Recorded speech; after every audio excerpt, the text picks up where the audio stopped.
there, if you count, this is where we had the prototypes. Now got primary and secondary. Primary, you got 14 miles in there. We're about 2/3 of the way through on the secondary. The secondary is going to continue another mile and a half from where it was before. As part of the 2808 program, we got another 4 miles going in and connect another infrastructure over the roads. Just so you know, when the migrants are coming through, they closed off the primary, placed it, they can do that area, high area location right now.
He's coming.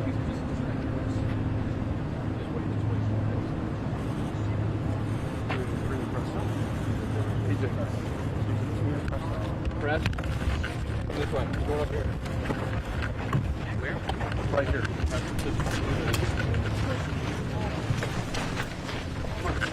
Come on, do it, man.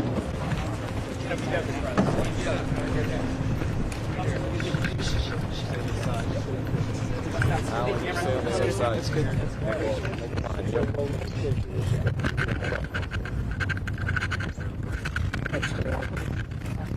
Why don't you start, Kevin? And this has been a very exciting project, as you know. It's for many years people have wanted the proper wall, and we have a wall that the likes of which very few places have ever seen. And I want to thank all of the people, General Semonite from the Army Corps of Engineers. We're working very closely with them. I want to thank Kevin and all of your staff, because what they've done is beyond. And I wanted to show you some of the details of the wall. You can see a pretty good view. This is going to be close to 500 miles by the time we finish.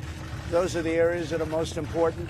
After we're completed that should be done pretty close to next year. Over It'll be over 400 miles, and we think we can get it close to 500 miles by the end of next year, depending on certain terrain conditions. But we're doing all of the most important areas. We have a lot of natural barriers like mountains and streams and rivers, and some pretty vicious and violent rivers, actually.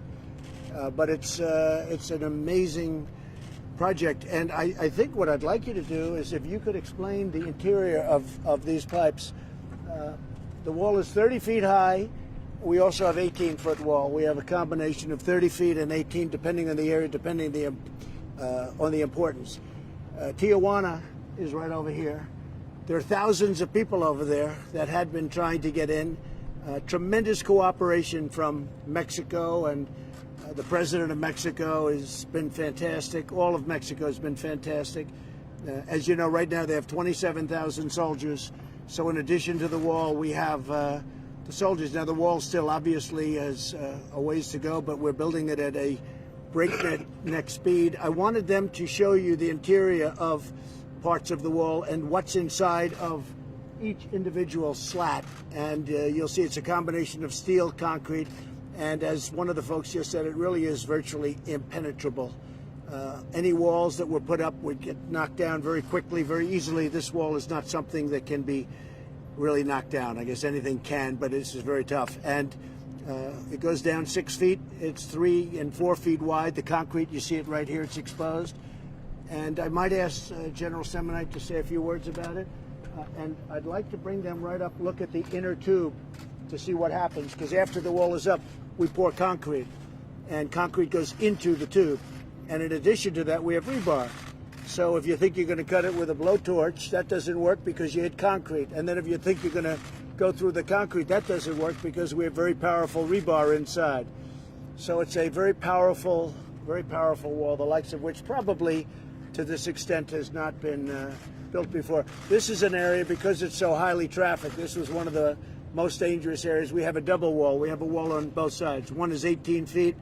That's your border, and the other one is 30 feet, and everybody, if they should be able to make that, this is where people are waiting for them.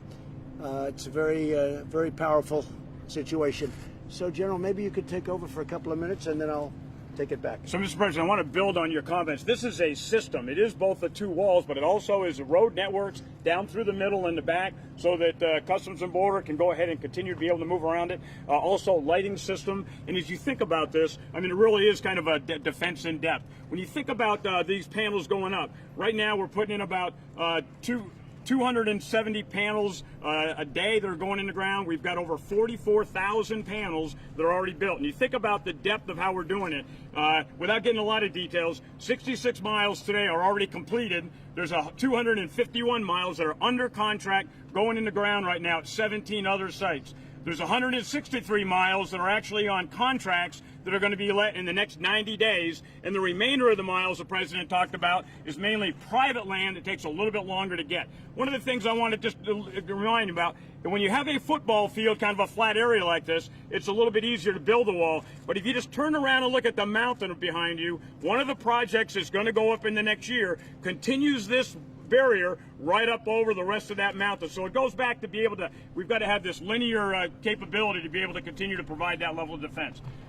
We will talk, this is what the bollards look like, 30 feet high on the backside. And you'll see on the inside, there was the time before. Come on over here if you want. You can bring the cameras. It's sort of where people were worried that maybe you could negotiate through the ballard. So what the ballard is now, again, is that there are two pieces of rebar, 12 feet long, that are inside the ballard.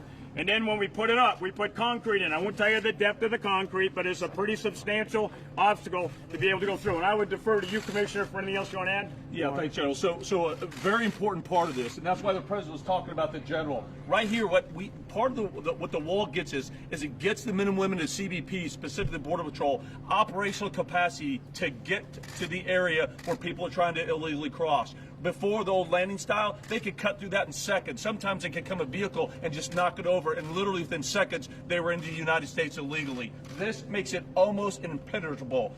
Right now, they've had 4 attempts to cut through this. All 4 times it's failed. Border Patrol's been able to respond and interdict those individuals. This right here, this design, it's a game changer. And the reason we pour the concrete afterwards is because it's too heavy to lift when the concrete's poured in.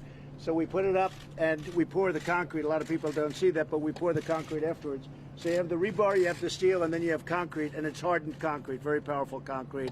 What is that, 4,000 pounds or 5,000 pound concrete? I think it's 5,000, sir. That's a very strong, that's a very powerful concrete. And a lot of technological advances have been made with concrete. It sounds pretty simple, but it's not. It's a very powerful concrete.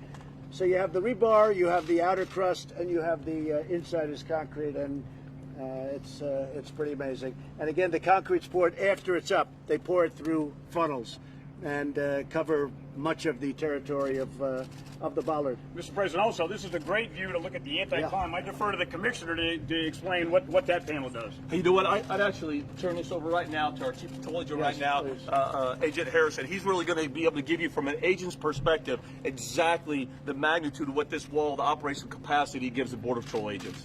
Thank you, Commissioner and Mr. President. So you know, sir, deal. this is the wall that the agents asked for. And they wanted me to tell you personally that they appreciate this, and not only this here, but the extension that's bringing the secondary out further out.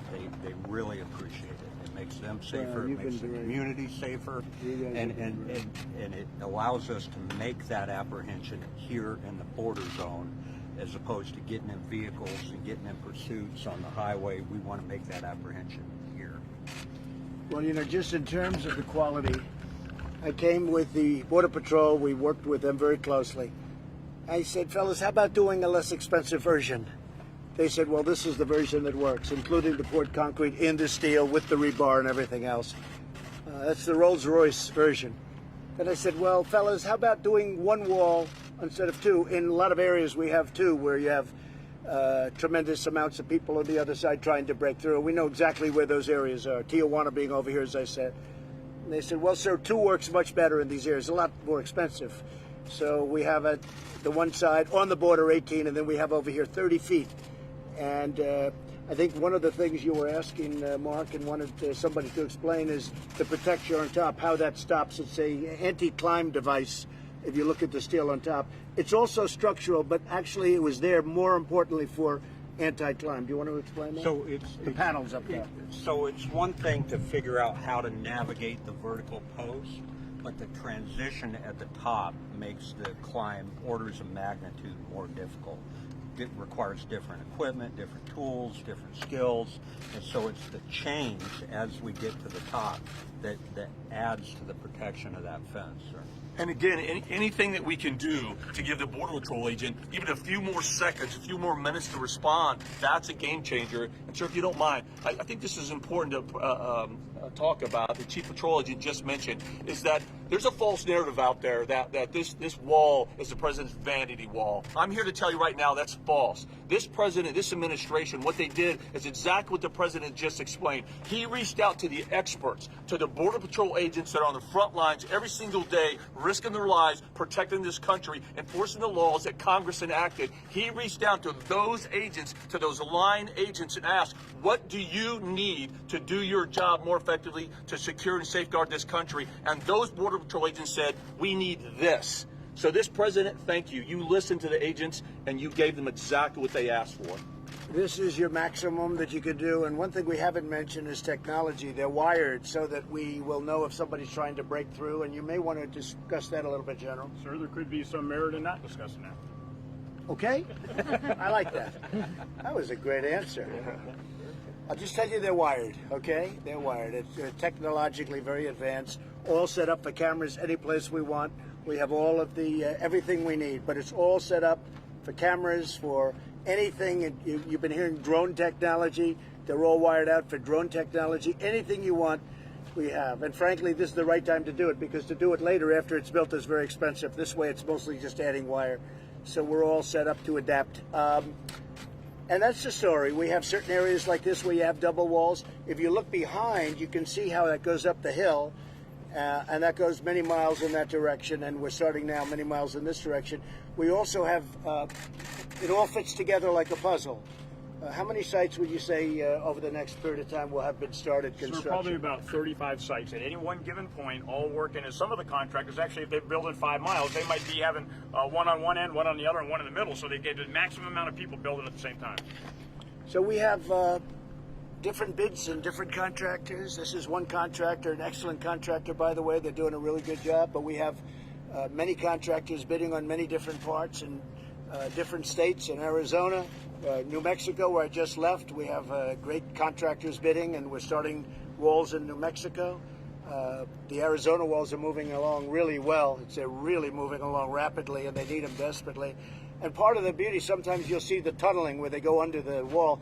Here, this goes down, the concrete goes down very deep. It's very hard to tunnel. You can't tunnel. It's actually dangerous, but at a certain point you hit rock, so you can't tunnel. So we have it covered underground, we have it covered overground, and this is, as I said, this is the finest you can do. I said, let's do it differently. We don't have to go 30 feet.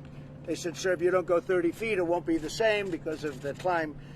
We actually built prototypes, and we have, I guess you could say, world-class mountain climbers. We got climbers. We had 20 mountain climbers. That's all they do. They love to climb mountains. They can have it. Me, I don't want to climb mountains, but they're very good. And some of them were champions. And we gave them different prototypes of walls. And this was the one that was hardest to climb. And we've all seen the pictures of young people climbing walls with drugs on their back. A lot of drugs. I mean, they're unbelievable climbers. This wall can't be climbed. This is very, very hard. And what the panel does on top, as I said, is structural, but it's also very hard to get by that panel. Plus, it's designed to absorb heat, so it's extremely hot. The wall is, you won't be able to touch it. You can fry an egg on that wall. It's very, very hot. So if they're going to climb it, they're going to have to bring hoses and water, and we don't know where they're going to hook it up because there's not a lot of water out here. So it's a very, very hard thing to climb. We were thinking about an all-concrete wall. This is a much more expensive version, but they want to be able to have a vision in through, looking through Mexico, looking in both directions. They have to be able to, because otherwise you have a block. You can't see what's going on the other side. They could build, literally, they could have a group of some pretty tough people out there, and we don't want to do that. You may want to explain that. Why would you need this vision? It was so important because, frankly, an all-concrete wall would have been a much less expensive wall to build. But from the standpoint of Border Patrol, they were very much opposed to it. Go ahead. So, sir, as you mentioned, our agents patrol along these walls, and as they get closer to that, being able to see the threat through the wall prior to a rock coming over the fence or something else coming over the fence at them, it's an officer safety thing, sir, and we appreciate it. Good. Yeah, it worked out, and I understood. Sort of interesting. I always envisioned maybe it's a solid concrete wall. That would have been easy to do. But every time I had a meeting with Border Patrol, with ICE, with the general, with everybody involved, with Kevin, with Mark, they said, sir, we have to be able to see through. If you don't see through, this thing is not going to work. It's not going to be a good situation. They even talk about things where somebody would be walking on one side of the wall, and they would throw up bags of drugs that weigh 100 pounds. They would catapult it up and over the wall. And it was, I mean, we've had instances where people got hit on the other side because you don't see who's over there. So having the wall, though, it's more expensive, but it's the right thing to do. And people that have seen it, other countries are now coming, as you know, and they're studying the wall because other people are thinking about something. The only thing is I'm not sure they can afford a wall like this. This is really, I will tell you at a certain point if I get their approval. We've had 3 of them already. They're coming and they're studying the wall. But I'll let you know if I can get their approval. I'll give you that. Who is that, Jeff? I'll give you that information if I can. I want to ask their approval first. Okay. So that's pretty much it. Again, the president of Mexico has been great. The soldiers who are right outside. We have a lot of soldiers right now. They've been great. 27,000, I think, is the number as of today. And this will be something very special. I want to thank Mark, and I want to thank Kevin, and I want to thank you. Really fantastic job they've done. The whole group. Border Patrol has been incredible. And the knowledge that you've imparted. Who would think this is what we had to do? But that's it. When you look down here, you'll see on a more flat area, this is fairly flat. You'll see what the wall looks like, and it's pretty impressive. If the cameras can look down here. And these are the real people. These are the workers that put up the wall, by the way. All of these guys, they don't do as much of that, but these guys do a great job, but we appreciate it, fellas. These are the ones that are here. Each one of these is considered a panel. When they said, how many panels are you going to put in? Over 44,000 are in right now. 44,000 are already in. Each one of these, if you look, they're together. So each one of these, I think they have, so they would have, like eight bollards. And each one of, so I guess it's mostly an 8-bollard. We also have some very sophisticated openings when you have to get the Border Patrol through or various people through to the other side. We have some really beautiful openings that work, I hear, really well. I hear we finally figured that one out, right? Yes, sir. That was not an easy thing to figure out because of the weight. The weight it's tremendously heavy. But if you look down here, you'll see what the wall looks like. And the beautiful thing is that people are seeing that. We're not going to do, in another week, I understand, no more catch and release. We're not allowing people into the country at all anymore. Nobody's coming in unless they're coming in legally. They're coming in through a process. We have it covered between 27,000 Mexican soldiers, and really now the wall is starting to kick in very big. San Diego they were just thanking me for the wall we built in San Diego. It's like they said it's the difference of day and night. They actually said it's 100%.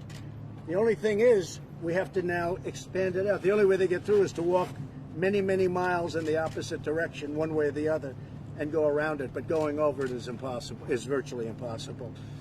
But they were very, very happy with what we've done. So the days, and I tell you this very strongly, no more people can come in. We wanted Congress to help us. It would have made life very easy, and we still want them to get rid of loopholes, but we've done it a different way. We've done it with the help of Mexico. We've done it with the help of Border Patrol, and we've done it with the help of Kevin and all of you great people and Mark. We've done it a different way. We still want them to do it because it would be a little bit easier, but Congress wouldn't do it. When I say Congress, the Democrats just wouldn't do it. So now we have a world-class security system at the border, including the highest technology. I would think that there's no place like this anywhere. There's no place has anything like this or even close to it. Now, other places have guards, and unfortunately they have machine guns, and they have electrified fences. You touch them and you get electrocuted. We don't do that. We don't do that. But this is something that is equally difficult to get across. Okay? Can you explain what was here before? Was there fencing here? Was there anything here? We had at all? a very low fencing here. In fact, you were here before, I think. We had a very low fencing. It was like a sheet metal, and people would knock it over like just routinely. And we ripped it out. We have a lot of areas where we had that and even less than that. And then we have areas where we had nothing. We had some areas where we just had a pipe along the ground, and that sort of stopped cars or trucks, but they'd knocked that out pretty quickly. So those are areas, but in this case you saw it, it was sheetrock, it was like sheet metal, a very thin, used to build runways as just a form to build runways. And they had a lot of it left over years ago, and they put it up, but it would be knocked down on a daily basis. Tell them about that. Can I offer, Mr. President? This is the same area we had the prototypes built. The President was here 18 months ago. We now have 24 miles of new primary and secondary wall in this sector. The difference that makes for us operationally is instead of 300 to 500 people crossing a day, we're now seeing 30 to 50.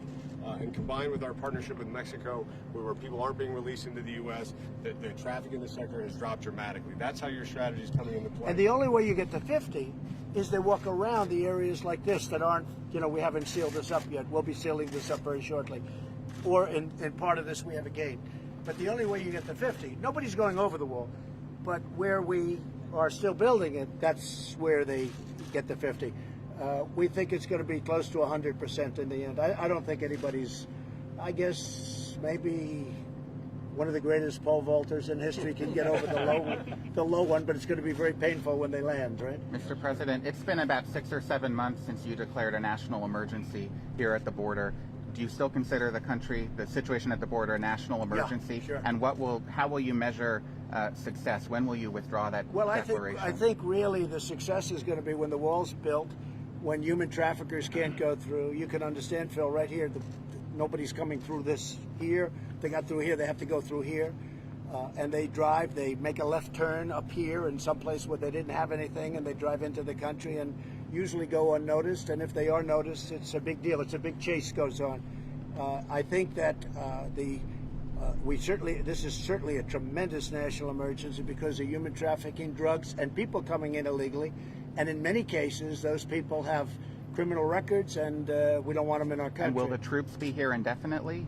The Mexican troops? No, any indefinitely. U.S. troops. Well, we're lowering it down. As we build the wall, we can just about take all of the troops out and Border Patrol takes over. Border Patrol's really been taken over now anyway. People are hearing about the wall and they're not coming up nearly as much either. You know, when you're in Guatemala, and by the way, I want to thank also Honduras, Guatemala, El Salvador, the leaders of those countries have really been working with us very strongly, and in all fairness, they weren't at the beginning, but they are now. And in a couple of cases, in all cases, ultimately, we'll be doing the Safe Third agreements. We already have them. In certain instances, we already have them, and we're talking about that. But the thing is, when people see this, and it's, you know, one of the reasons I'm doing it today, people see this and they say, hey, there's no reason to make that long journey up because we're not getting into the United States. If I could jump in, Mr. Yeah, President. So to your point, although we've had a 43% decrease from May to August of this year, we're still 55% over last year. This is still a crisis. We've still got high numbers coming. For the Mexicans who do want to come over illegally, is the administration doing anything to streamline immigration? Well, if they come over illegally, they're not going to be able to get over. So they're going to try and come in, so that if they want to try and come in, when the wall is built, it will be virtually impossible to come over illegally. And then we're able to take Border Patrol and put them at your points of entry where you need some extra help and extra protection. And we're able to do a lot of things. But the numbers now are way down.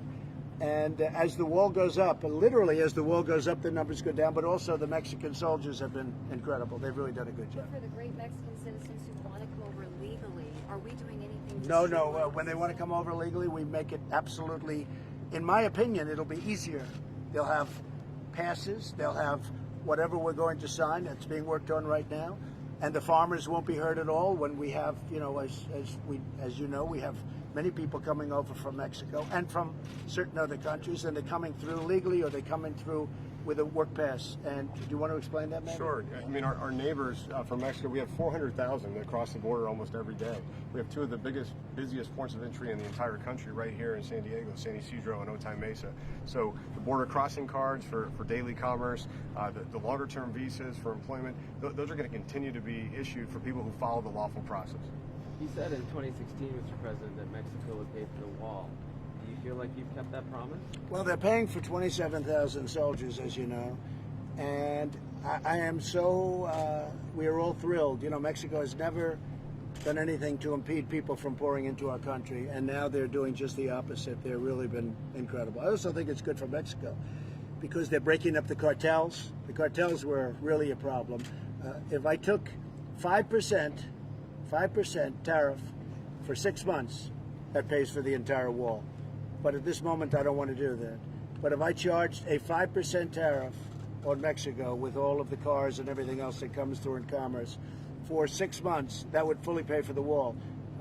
At this moment, I don't want to do that because I'm really happy with what Mexico's doing. Now, Mexico's doing this because they don't want to be tariffed. So you can figure that out any way you want. But if I wanted to, for a 6-month period, charge only 5%, that would pay for the wall. Is And that you'd have something money that's left still on, over. I mean, you say you don't want to do that right now, but is it still on the table? If Mexico stopped helping us, that would be immediately on the table, and that would more than pay for the wall many times over, because it would be for certainly a lot longer. But we don't want to do that now because they have been fantastic. Mexico's never done anything to impede the people from coming in, and now they're doing yeoman's work. 27,000 soldiers on today. Yes. Mr. President, there's been a great deal of turmoil at the Department of Homeland Security the last several months. I don't think pretty there much has. every person leading that agency is in an acting capacity. Well, Are you being going to fired because they weren't doing jobs, and some of them were there for a long time. When will you make permanent appointments there? Yeah, I'm very nominations? happy. I can say I haven't announced it yet, but I'm very happy with many of the people there, and we'll be announcing things in the future. I mean, there were many people that were there for a long period of time, and I wasn't happy with the job they were doing. And who could be happy? They were there for many years. They weren't doing their job, and we've made some incredible replacements. And yeah, I'll be announcing permanence in the should pretty the soon. American people I like, expect? you know, Phil. I like having non-permanent to a certain extent. It gives me more flexibility. I like having acting. I like the word acting because it gives me great flexibility. But at a certain period of time, we'll be making permanent Is it positions. unfair for the American people to expect some stability, though? In that No, I think we have agency, tremendous especially if there's a stability. national emergency. I think we have going on? tremendous. I mean, that's the way you're right, but I think we have tremendous stability. I think we've never had a border. When this is completed, there won't be a border anywhere that's a border like this. And a big beneficiary, frankly, is going to be Mexico. And one of the things that is happening, and I've heard it from the top echelons of Mexico, is they're breaking up the cartels. The cartels have been a disaster, and that's a good thing for Mexico because they have their own problems. No, we have acting people, and the reason they're acting is because I'm seeing how I like them, and I'm liking a lot of them very, very much. We also have people that I've let go that have been here for many, many years and have done a bad job, and I let them go. And if you call that turmoil, I don't call it turmoil. I really don't say that's turmoil. I say that's being smart. And that's what we do. And the structure that you see, I wanted to have you here because nobody would believe this unless they see it. I hope you're impressed, but nobody would believe it. This is top of the line. And I went to the General Semonite. I said, General, can we do a less expensive version? He said, yes, sir, but it won't be good like this. And he said, this is something that you can't cut through. You can't use welders to cut it. You can't cut it down. It's the real deal. We can do less expensive, but it won't be like this. And I think you see that. Mr. President, all to San Diego, we really appreciate it. We are dealing Made a with, big difference, right? We are dealing with a homeless issue as well. And Well, that's a different issue, and I'll be talking about that soon. But you do have a homeless issue. And in the case of San Diego, the mayor's doing the right thing. He's doing a good job. In the case of Los Angeles, it's a disaster. In the case of, if you look at San Francisco, it's a total disaster what's happening. They're going to ruin those cities. And we're going to get involved very soon on a federal basis if they don't clean up their act. One of the things we're very upset about and angry about is we're paying a lot of money to Los Angeles to build the subway system, billions and billions of dollars, and yet you have tents all over the place, and you really have a sanitary condition because this water is rushing into the ocean, and this is supposed to be stormwater. It's not supposed to be sewage, and it's turning out to be sewage. And if these Democrat liberal politicians don't straighten it out, the federal government will have to come in. We're not going to lose cities like Los Angeles, San Francisco, and others that are great cities. We're not going to allow that to happen to our cities. And we also want to take care of the people. And I'll even put the people first. Let's say we're going to take care of people, but they shouldn't be living like that. And it's destroying the city, and they're being destroyed. They're being further destroyed. But that's for a different day. It's going to be very soon, though.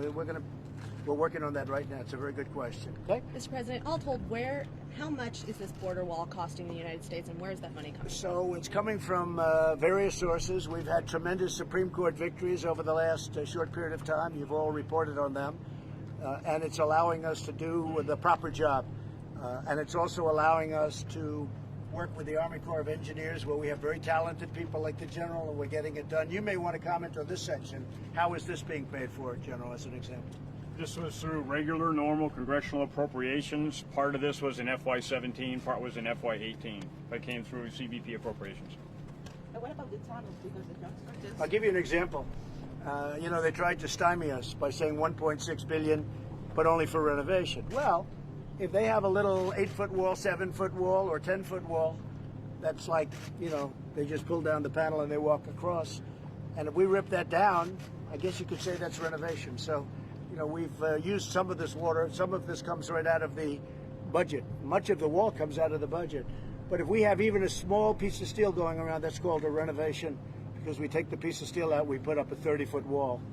And so in many ways, that works very much to our advantage. Did you expect to have more of this done when you were talking about it in 2016? No, I think that I've always heard 500 miles. That was always like a number, because, you look behind and you see, even here, we're going up the side of the mountain. But in some cases, you can't. It's very, very hard to traverse.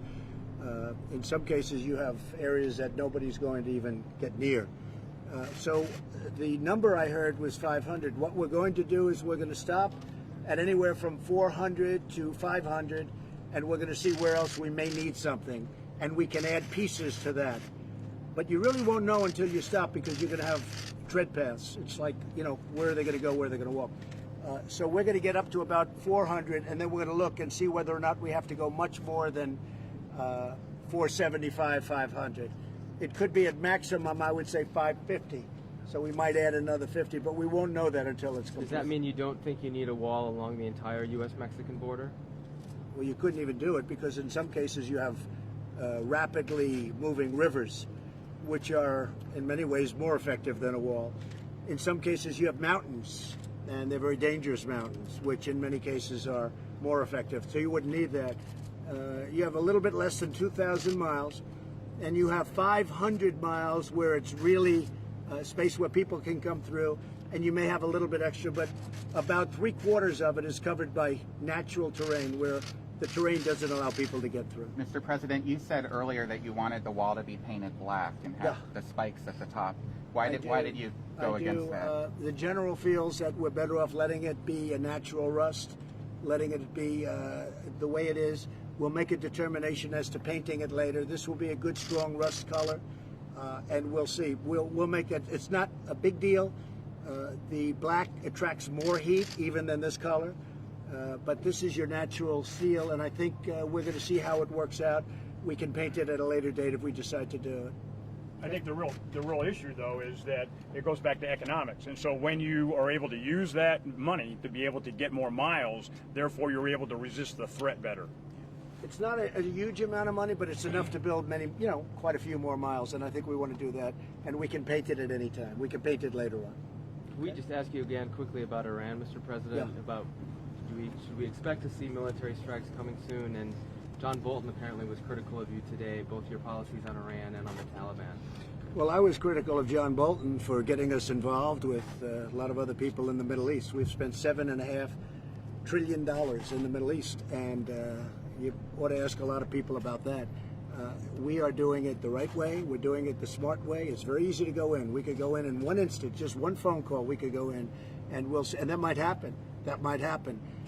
But we will see what we will see. John was not able to work with anybody, and a lot of people disagreed with his ideas. And a lot of people were very critical that I brought him on in the first place because of the fact that he was so in favor of going into the Middle East, and he got stuck in quicksand.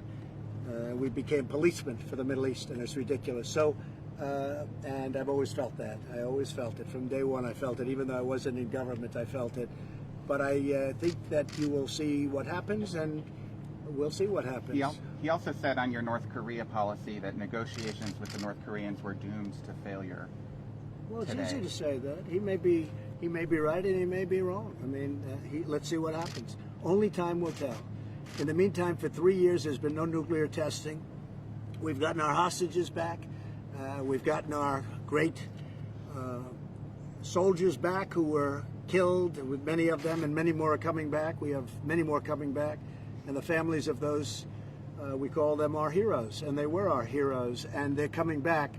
And the relationship is good. So I think that's better than somebody that goes around and saying we want to use the Libyan model. He said the Libyan model. That set us back very badly when he said that. So I think John really should take a look at how badly they've done in the past, and maybe a new method would be very good. Now, with all of that being said, maybe a very powerful attack. We've never had a military as strong as our military right now because of what we've done. And when I first came into this position, our military was in very, very depleted, sad shape. And you mean a powerful attack against whom, sir? I'm not saying anything. I'm saying there may be a very powerful one, and maybe it won't be necessary. We'll see. With regard but to I will Iran. tell you, guys like Bolton and others wanted to go into Iraq, and that didn't work out too well. All right, that didn't work out too well. That was a horrible idea. It was, and I put him in anyway. And frankly, everybody knows if you move wrong, he wants to. He doesn't realize that you get stuck. You get stuck. And they got stuck, and I'm unsticking it, okay? I'm unsticking it, and we're doing a great job. North Korea, we'll see what happens, and frankly, in the Middle East, we'll see what happens. Very fluid. A lot of things can happen. Rough things and not such rough things. How about the feds? And by the way, very, very easy to go in. One phone call, we go in. That's a very easy thing, and it doesn't have to be today. It can be tomorrow, and it can be in 2 weeks from now. You understand? President, the feds cut the rate today. Your reaction on Twitter was not. Well, I think it's fine. I think that, frankly, they should have acted faster. They raised far too quickly, and they lowered too soon. And you look at Germany, where they're actually getting paid money to loan money. They get paid to loan money. Japan gets paid to loan money, and we're a much better credit than anybody in the world. We're a much better credit, and because of our Fed, we're actually paying interest. So I'm not a fan. We have no inflation. We have an unbelievable economy. We have no inflation. That's a very big thing, Peter. So he just did this a little while ago. Some people thought he might do 50 instead of 25. He did 25. I figured he'd probably do 25.